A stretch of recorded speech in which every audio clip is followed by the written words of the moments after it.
فأنا ناصح لإخواني بالصدع بالحق تبيض وجوههم. السكوت في مسألة الحزبية يضرها، فاصدع بما تؤمر وأعرض عن المشركين. سلامي على دماج ورجالها والشيخ يحيى ودار العلم يا سعد بانيها. Bismillahirrahmanirrahim. Alhamdulillahi rabbil alamin. Ashhadu an la ilaha illallah wahdahu la syarikalah wa ashhadu anna Muhammadan abduhu wa rasuluh. Allahumma sholli ala Muhammadin abdika wa rasulik wa ala alihi wa ashabihi ajma'in, amma ba'd. Qala al-imamu Ibnu Katsir rahimahullah wa qala al-imamu Ahmad haddatsana Yahya bin Ishaq as-Salihini qala akhbarana Hammad bin Salamah an Abi Sinan qala dafantu benan li. Abu Sinan mengatakan, saya menguburkan anak saya. Memang sampai sini kita ya? Atau belum? Ya? Oh, istilahnya tinggal kita berhenti dekat yauma. Oh.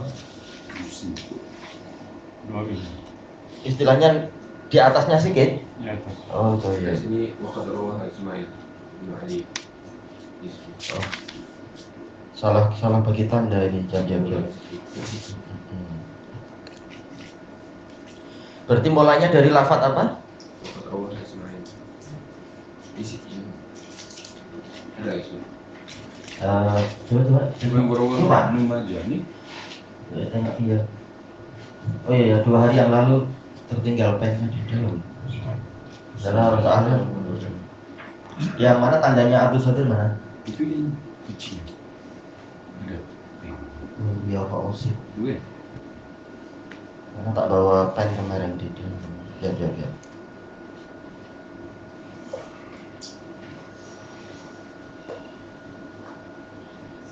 Dari mulai kenal kepala enggak. Oh ya, istilahnya yang semalam kita dapatkan adalah cerita dari Ummu Salamah itu ya. Ya. Istilahnya untuk yang kemudian Allah memberikan saya ganti yang lebih baik, yaitu Rasulullah. Iya, cerita tadi. Oh, berarti cetakannya agak lain. Kalau Imam Ahmad cerita tentang hadis itu tidak boleh disahihkan. Hari makan dari Imam Ahmad. Kalau yang Yazid dan Abbad bin Abbad sudah ya. Berarti tayyib. Iya, ini alamatnya itu anak kurang. Mau khairan. Berarti naik sedikit ini. Qala wa rawahu Ibnu Majah fi sunanih an Abi Bakar bin Abi Syaibah an Waqi' an Hisham bin Ziyad an ummih an Fatimah bintil Husain an abiha al-Husain wa qad rawahu Ismail bin Ulayyah. Diriwayatkan juga oleh Ismail bin Umayyah wa Yazid bin Harun an Hisham bin Ziyad an abihi kadza an Fatimah an abiha. Kesimpulannya kemarin apa hadisnya? Dhaif kan? Iya, dhaif jiddan dari Syekh Ahmad Syakir. Tayyib. Wa qala al-Imam Ahmad haddatsana Yahya bin Ishaq as-Salihini qala akhbarana Hammad bin Salamah an Abi Sinan qala dafantu benan li. Saya menguburkan salah seorang anak saya, fa inni lafil qabr. Kemudian sesungguhnya saya benar-benar di dalam kubur tersebut. Id akhadha biyadayya Abu Talhah yakni al-Khawlani. Ketika itu atau tiba-tiba saja, tapi ini id akhadha berarti ini ketika itu ya. Dzaraf. Ketika itu Abu Talhah mengambil kedua tangan saya, Abu Talhah al-Khawlani, fa akhrajani. Lalu beliau mengeluarkan saya. Wa qala li, beliau berkata kepada saya, ala ubasyiruk, maukah engkau untuk saya beri kabar gembira? Qultu bala, saya mengatakan tentu. Qal haddatsani Dhahhak bin Abdurrahman bin Arzab an Abi Musa radhiyallahu anhu qala Rasulullah sallallahu alaihi wasallam qala Allah ya malikal maut qabatta walada abdi. Allah berfirman, wahai malaikat maut, apakah engkau mewafatkan anak dari hambaku? Qabatta qurrata ainih, engkau mewafatkan kesayangannya, wa samrata fuadih, dan buah hatinya. Qala na'am, malakul maut mengatakan ya. Qal fama qal, Allah bertanya, lalu apa yang dia ucapkan tatkala terkena musibah itu? Jelas Allah lebih tahu. Qal hamidaka wastarja, malaikat maut mengatakan dia memujimu dan mengucapkan innalillah dan seterusnya itu. Qal ubnu lahu baitan fil jannah, Allah berfirman kepada para malaikat, bangunkan untuk dia satu rumah di surga. Tentunya lebih hebat dari istana di sini, dia istana tentunya.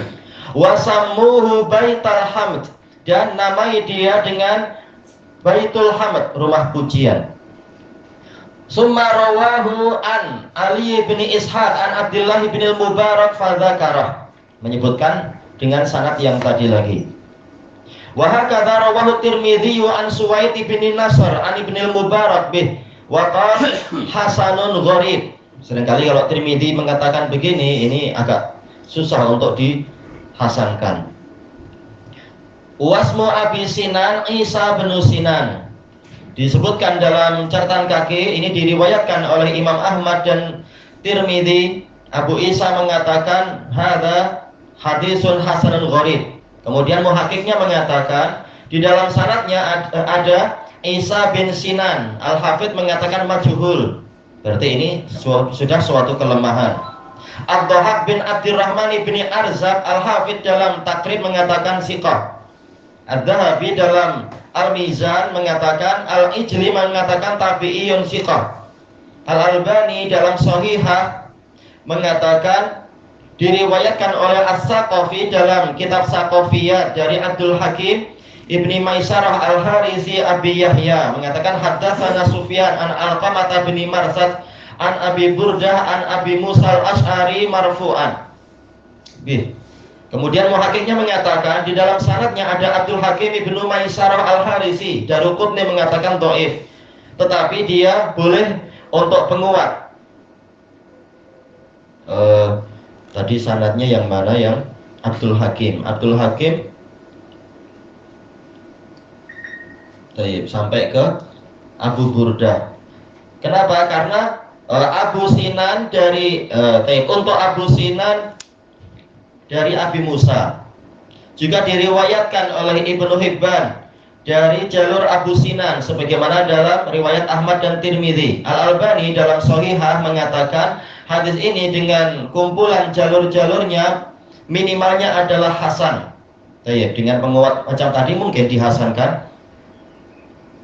Kemudian di dalam Shahihah beliau juga mengatakan Ibnu Arzak majhul, namun didukung oleh yang tadi itu. Berarti akhirnya didukung oleh siapa tadi? Abdul Hakim bin Maisarah.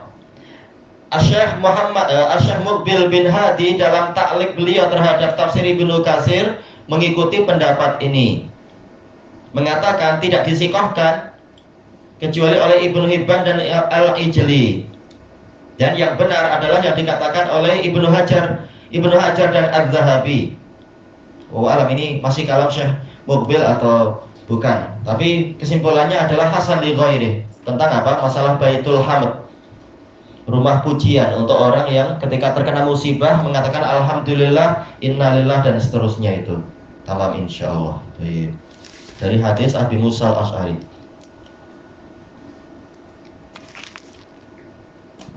Baik, sebelum masuk kepada tafsir ayat yang berikutnya, kita mengambil beberapa faidah balaghah dari rangkaian ayat yang telah kita lewati, yang disebutkan oleh Fadilatul Syaikhina Muhammad Al-Harari rahimahullahu ta'ala. Beliau mengambil dari sejak dari mana nih, dikumpulkan jadi satu. Sejak firman Allah Ta'ala, kama arsalna fikum rasulam minkum, sebagaimana kami mengutuskan ke tengah-tengah kalian seorang rasul dari jenis kalian sendiri. Kata beliau, balaghahnya adalah dhamir takallum, yaitu Allah mengajak bicara, yaitu dengan apa? Kum, fikum, rasulam minkum.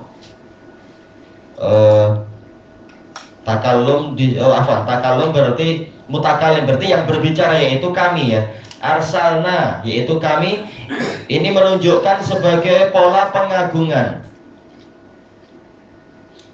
Allah memposisikan dirinya sebagai zat yang maha agung, yang dengan keagungannya itu dia mengutuskan rasul. Makanya ini perkara besar, masalah diutuskannya rasul. Kemudian tentang arsalna dan rasulan, ini dikatakan apa? Jinas istiqaq di dalam ilmu balaghah. Jinas yaitu tajanus, jenisnya sama, ada ra, ada sin, ada lam, yang itu pun seperti itu. Dalam satu rangkaian kalimat, kalau ada dua kata yang dasarnya sama, ini dikatakan sebagai jinas, yaitu tajanus, jinasul istiqaq. Maknanya adalah kesesuaian dua kata di dalam huruf dan akar katanya, yaitu asal hurufnya ra, sin, dan lam. Dan juga ada kesesuaian dari asal makna, yaitu masalah pengutusan. Ini dalam balaghah dinamakan jinas istiqaq. Kemudian tentang firman Allah Ta'ala, wa yu'allimukum ma lam takunu ta'lamun. Dia mengajarkan kepada kalian apa yang dulu kalian tidak mengetahuinya. Ini disebutkan setelah Allah menyebutkan ayat yang sebelumnya, wa yu'allimukumul kitaba wal hikmah, yaitu kalimat yang sebelumnya, mengajarkan kepada kalian Al-Quran dan As-Sunnah. Kenapa kemudian diakhiri dengan mengajarkan kepada kalian apa yang dulu kalian tidak ketahui? Ini dalam balaghah dikatakan zikrul am ba'dal khas, umum, apa yang kalian tidak tahu setelah khusus mengajarkan kepada kalian Al-Quran dan As-Sunnah. Apa tujuannya? Tujuannya adalah li'ifadatis syumuli wal umum, memberikan faedah yang bersifat umum dan menyeluruh. Jadi Allah Ta'ala, dia itulah yang mengajarkan kepada kita segalanya, Al-Quran, As-Sunnah, dan yang lain-lain. Bahkan dalam perkara-perkara duniawi diberi taufik untuk buat ini, buat itu, punya idea ini dan itu, dan seterusnya. Dan ini di dalam ilmu balaghah dinamakan sebagai al-itnab, yaitu berpanjang-panjang. Berpanjang-panjang, tapi ada tujuannya di situ, agar semakin menyebabkan orang, mengajak orang untuk bersyukur atas banyaknya ilmu yang Allah ajarkan kepada kita. Jelas kita masuk ke pondok, hari pertama dapat ilmu, hari kedua dapat ilmu, dan seterusnya. Lama-lama dalam setahun dapat ilmu banyak itu. Dan naiknya bukan hanya 1 tambah 1 tambah 1, tapi seringkali adalah berlipat. Kenapa? Karena kita misalkan belajar ke pondok di hari pertama, kita belum punya alatnya, sehingga ya dapat sesuai dengan yang kita dengar. Tapi semakin banyak alat yang telah kita ketahui dan kita melatih diri, maka ilmu yang kita dapatkan jadi berlipat-lipat. Walaupun sama-sama istilahnya satu hari ya 24 jam juga. Intinya apa? Ini adalah semuanya adalah dari Allah Ta'ala, nikmat Allah kepada kita, dibukakan ilmu-ilmu dan seterusnya. Demikian pula setelah keluar dari pondok, ilmu itu akan terus berkembang kalau Allah berikan taufik. Kemudian yang dibahas berikutnya adalah amwatun bal ahya. Tentang lafaz itu, jangan kalian menyangka orang yang terbunuh di jalan Allah itu mati. Bahkan mereka adalah orang-orang yang hidup. Di sini di dalam pola balaghah dinamakan sebagai hadzf, yaitu ada sesuatu yang dihapus. Apa yang dihapus? Yaitu mubtada'nya dihapus, yaitu hum amwat. Ada lafaz hum yang terhapus sebagai peringkasan, untuk diringkas. Ini juga masuk dalam pembahasan balaghah. Boleh suatu mubtada' dihapus apabila aman dari kekacauan, kerancuan dan sebagainya. Demikian pula yang setelahnya, bal ahya bal hum ahya, ada mubtada yang dihapus. Dan sisi balaghah yang lain dari kalimat ini dinamakan tibaq, yaitu kesesuaian. kesesuaian, kesetimbangan, tibak, mutabaqah. Wazan fi'al bimakna mutafa'il. Baik. Atau bimakna tafa'ul, tatobuk, mutabaqah. Seperti tadi, jinas yaitu tajanus, khilaf yaitu apa? Bimakna takhaluf atau ikhtilaf. Nah, ini tibak. Dari sisi mana? Setelah menyebutkan kematian, menyebutkan kehidupan. Demikian pula pola ini banyak dalam Quran. Setelah menyebutkan surga, menyebutkan neraka, menyebutkan amalan penduduk, amalan orang mukmin, kemudian menyebutkan amalan orang kafir. Ini dinamakan tibak, kesetimbangan. Setelah menyebutkan harapan, menyebutkan rasa takut. Itu juga dikatakan sebagai tibak di dalam pembahasan balaghah.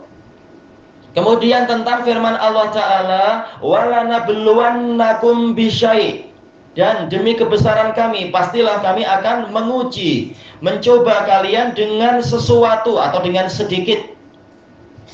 Ini polanya adalah jumlah khobariyah yang diisi dengan sumpah. Padahal Allah Ta'ala kalau memberikan khobar apapun pasti dia jujur, pasti benar. Baik, bagaimana lagi sementara Allah menambahkan dengan sumpah? Ini tujuannya adalah ta'kidul liwuqu'il ibtila, sebagai penguat bahwasanya cabaran itu memang akan terjadi. Sampai Allah bersumpah memang akan melaksanakan yang seperti itu. Baik.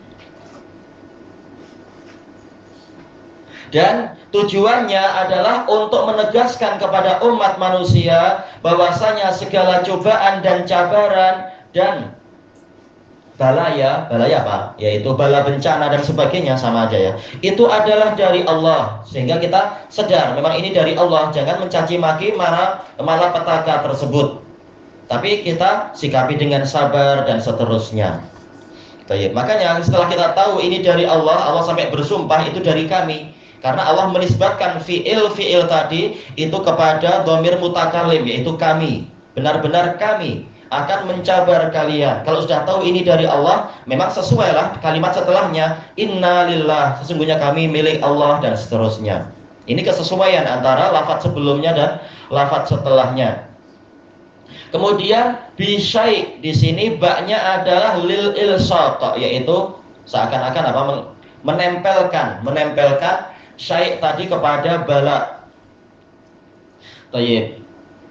Sementara kita tahu lafaz-lafaz setelahnya itu menyebutkan berbagai jenis bala bencana terkait dengan kurangnya buah-buahan, kurangnya jiwa, kurangnya harta benda, dan seterusnya. Tayyib. Berarti apa? Cabaran itu banyak. Tapi kenapa Allah Ta'ala menyebutkan dengan pola mufrad bisyai'in? Padahal cabaran itu banyak. Kata beliau, ini adalah lit taklil, sedikit. Jadi apa yang kita alami selama ini masih sedikit. Berbagai kesulitan, berbagai kesedihan itu sedikit saja. Sedikit dibandingkan dengan apa? Dibandingkan dengan akhirat. Makanya akhirat itu adalah dikatakan adha wa amar, lebih berat dan lebih pahit. Makanya kalau orang kafir di dunia terkena cabaran, dia bunuh diri karena tak punya iman. Nah, bagaimana kalau nanti di akhirat? Naudzubillah, sudah mengatakan ya laitani kuntu turaba, sudah. Seandainya saya jadi tanah saja, akan putus asa habis-habisan. Makanya mereka akan masuk neraka di penjara yang namanya bulas, yaitu keputusasaan. Yang di dunia itu masih tidak seberapa dibandingkan dengan bencana yang akan mereka alami. Itu ruginya orang yang mati kafir. Naudzubillah. Cabaran di dunia itu baru sedikit saja. Kemudian di sini as-samarat, buah-buahan. Padahal sebelumnya sudah dikatakan apa? Al-amwal, telah disebutkan berkurangnya harta. Tapi kenapa disebutkan secara khusus buah-buahan? Nah, ini dalam ilmu balaghah dikatakan dzikrul khas ba'dal am atau atful khas alal am, menggandengkan lafadz yang khusus kepada lafadz yang umum. Berbeda dengan yang tadi ya, lafadz umum kepada lafadz yang khusus. Kalau yang disebutkan di awal tadi itu. Yang ini sebaliknya, lafadz khusus disebutkan setelah lafadz umum. Tujuannya apa? Ihtimaman bih, yaitu agar kita mengambil berat dengan masalah ini, yaitu masalah buah-buahan. Karena memang kita sangat memerlukan buah-buahan untuk apa saja. Orang jelas paham itu untuk vitaminat atau untuk apa saja. Faedah buah, bukan sekedar makanan asasi yang kita makan itu. Buah diperlukan memang. Tatkala buah itu memang sangat diperlukan dan manusia paham itu, makanya berkurangnya buah-buahan ini juga cabaran yang perlu sabar kita. Kemudian disebutkan yang setelahnya adalah lafaz idza asabathum musibah. Nah, ini juga masuk kepada pola jinas, tajnis, yaitu apa? Asabat dan musibah. Ada lafaz yang sejenis, ada shad, ada ba.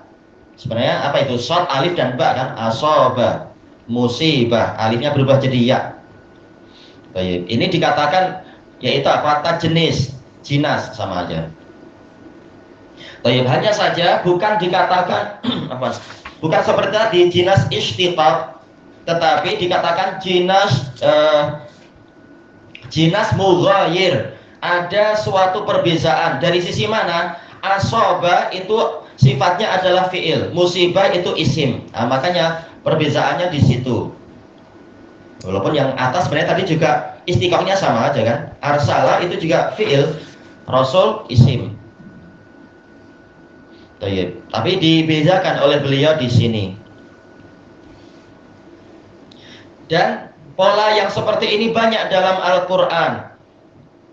Yaitu apa? Jinas mughayir atau jinas istiqaq, sama aja sebenarnya kurang lebihnya. Seperti apa firman Allah Ta'ala, azifatil azifah, seakan-akan betul-betul terulang, tetapi yang pertama itu fi'il madhi, yang kedua itu adalah isim fa'ilnya.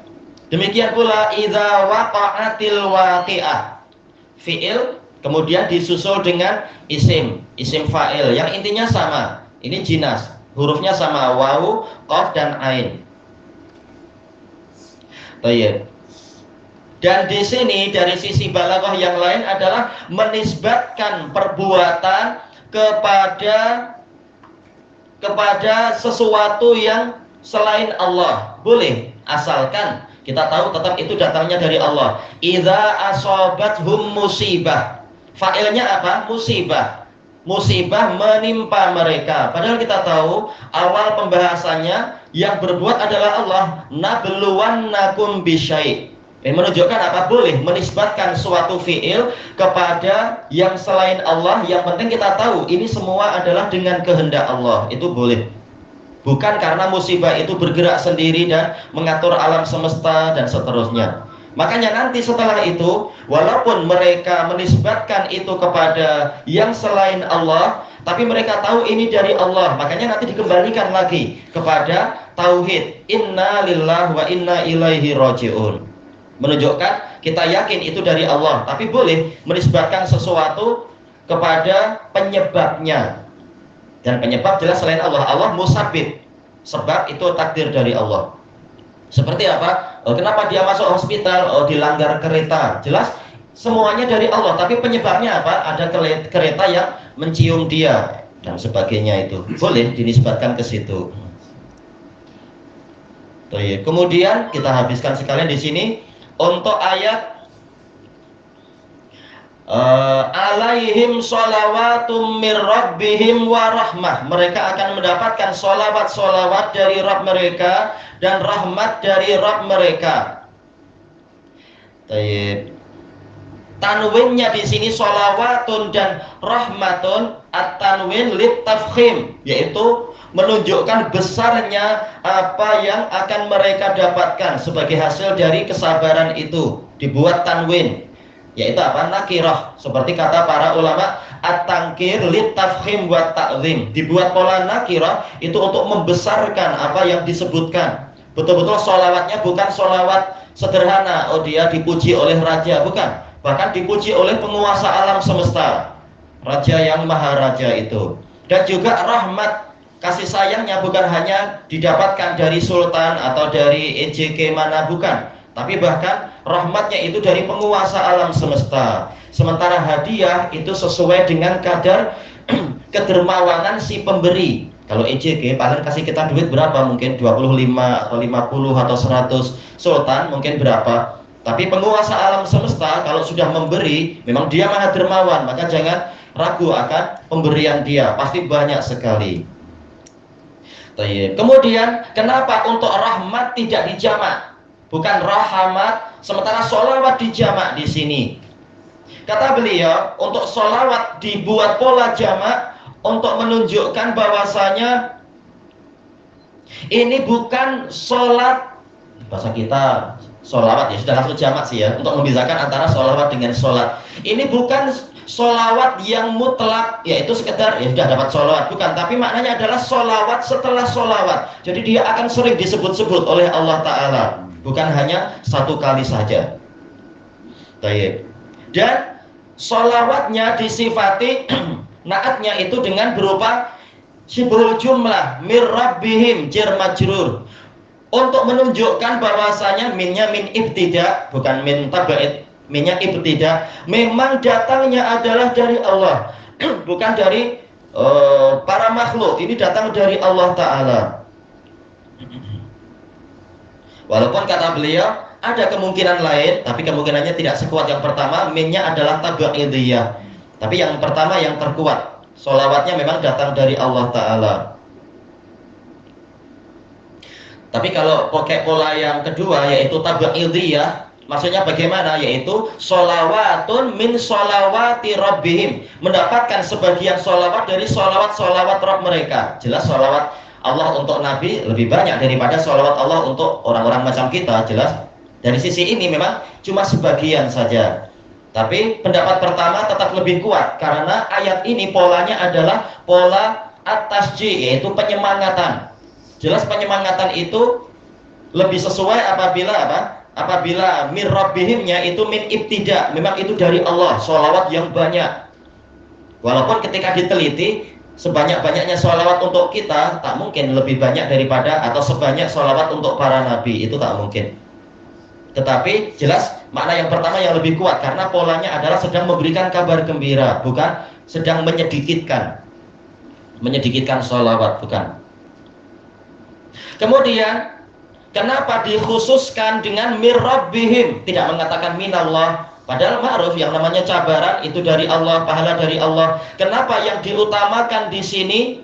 Padahal sebelumnya lafadznya innalillah, yaitu lafdzul jalalah yang disebutkan. Tapi ketika menyebutkan pahala, disebutkan predikatnya Allah, yaitu sifat rububiyahnya. Ya, ini untuk menunjukkan bahwasanya ini semua bagian dari rububiyah Allah Ta'ala, pengaturan Allah dan pentadbiran alam semesta mengharuskan, mewajibkan yang seperti itu. Orang yang dicabar dan sabar dan beriman, maka dia akan mendapatkan pahala yang sebesar ini, saking besarnya sampai dibuat nakirah, yaitu kita tak mampu menggambarkannya, seakan-akan demikian. Dinisbatkan kepada rububiyah Allah agar kita semakin yakin memang ini adalah bagian dari pengaturan alam semesta. Tak perlu putus asa, tak perlu kita kemudian merasa ragu dan sebagainya. Ini pengaturan Allah pasti yang terbaik. Baik. Kemudian lafdzul jalalah Allah dinisbatkan, diidhofahkan kepada him, kepada dhamir ghaib mereka, bukan minar rabb, tetapi min rabbihim. Maka di sini ada hiburan. Rabb kalian yang selama ini mengatur, mengendalikan, melindungi, membimbing kalian, menghibur kalian, dia yang mendatangkan ini semua. Maka baik sangkalah kepadanya. Setelah musibah itu pasti akan ada kemuliaan, akan ada ganti yang lebih baik, dan engkau dipuji oleh Rabbmu dan seterusnya. Baik. Untuk apa ini Rabb dinisbatkan, diidhofahkan kepada mereka? Karena di antara makna rububiyah adalah makna tarbiyah, sebagaimana yang disebutkan oleh Imam An-Najdi. Apa itu? Alladzi rabbani. Bukan sekedar apa? Bukan sekedar Rabb, yaitu Rabbani, yaitu mengatur, tapi Rabbani, yaitu mendidik saya. Baik. Karena rububiyah di antara maknanya adalah at-tarbiyah. Dan juga dia yang selalu mengawasi hambanya, melihat apa yang bermaslahat untuk para hambanya, dan dia mendidik hambanya dengan itu. Jadi kita baik sangka seluruh musibah yang kita alami, baik di sini ataupun di Yaman ataupun di mana saja, di Saudi, itu bagian dari tarbiyah Allah untuk umat, agar mereka pandai mensyukuri nikmat ketika nikmat ada, dan tahu bersyukur, bersabar ketika musibah itu ada, dan seterusnya. Kemudian diakhiri dengan keutamaan yang ketiga, wa ulaika humul muhtadun, dan mereka itulah orang-orang yang mengikuti petunjuk. Baik. Ditaukid, ditakkid dengan hum. Padahal asalnya apa? Ulaika muhtadun. Ulaika sebagai mubtada, muhtadun sebagai khabar. Tapi kenapa disisipkan dengan dhamir sya'an? Dhamir fasal hum. Boleh jadi ini untuk taukid, betul-betul penguat, memang mereka itulah yang mengikuti hidayah. Tujuannya adalah untuk hasar, yaitu untuk pembatasan. Kita tahu asal dari khabar itu adalah nakirah. Tapi kenapa dibuat ma'rifah, diberi al di sini, al-muhtadun, sebagai pembatasan? Seakan-akan hidayah itu terbatasi hanya untuk mereka saja. Saking besarnya hidayah untuk mereka, pihak yang lain kalaupun dapat hidayah sedikit sekali. Baik. Dan ini dikatakan qasrus sifah alal mausuf, membatasi sifat kepada objek yang disifati, yaitu yang sifatnya apa? Ihtidah, mengikuti petunjuk. Hanya mereka itulah yang sebenarnya mengikuti petunjuk. Dalam situasi sesusah apapun, mereka tahu bahwasanya mereka adalah milik Allah dan akan kembali kepada Allah, sehingga mereka bersabar. Hidayah sebesar ini tidak semua orang mendapatkan. Mungkin dalam situasi senang, dalam situasi lapar, kita sholat, kita masih memuji Allah. Tapi ketika cabaran datang, terkadang orang yang tak sabar, tahu-tahu seperti yang sering dilaporkan ke para ulama, orang ini tahu-tahu mencaci Allah, atau mencaci massa, atau mungkin mencaci orang tuanya, atau mencaci polis, mencaci siapa, dia tak sabar. Makanya tatkala orang yang ini dia mampu bersabar dan mampu mengetahui hakikat musibah, maka seakan-akan hidayah terbesar memang hanya milik seakan-akan hidayah hanya milik mereka, saking besarnya hidayah yang mereka miliki. Tayyib. Kemudian Allah mendatangkan pola isim fa'il muhtadun, bukan ulaika humul ladzina tadau, bukan dengan fi'il madhi misalkan, atau yahtadun fi'il mudhari, tapi dengan isim fa'il. Ini liyadulla ala subut, menunjukkan kepastian. Saking pastinya sampai didatangkan dengan pola ismiyah, bukan pola fi'liyah. Sebagaimana yang sering kita bahas, perbedaan antara jumlah fi'liyah dan jumlah ismiyah itu apa dari sisi balaghahnya. Baik. Intinya apa? Bahwasanya ihtidah ini sifat yang telah pasti untuk orang-orang yang seperti itu. Maka ini kabar gembira yang sangat besar untuk orang-orang yang memahami. Bagi orang yang paham balaghah lalu memperhatikan rangkaian ayat ini kabar gembira yang sangat besar. Tak perlu lagi bersedih hati setelah kena musibah setelah ini, ketika ada musibah. Tayyib ilahuna wallahu a'lam. Setengah jam sendiri ya. Tapi penting Masya Allah tafsir yang seperti ini.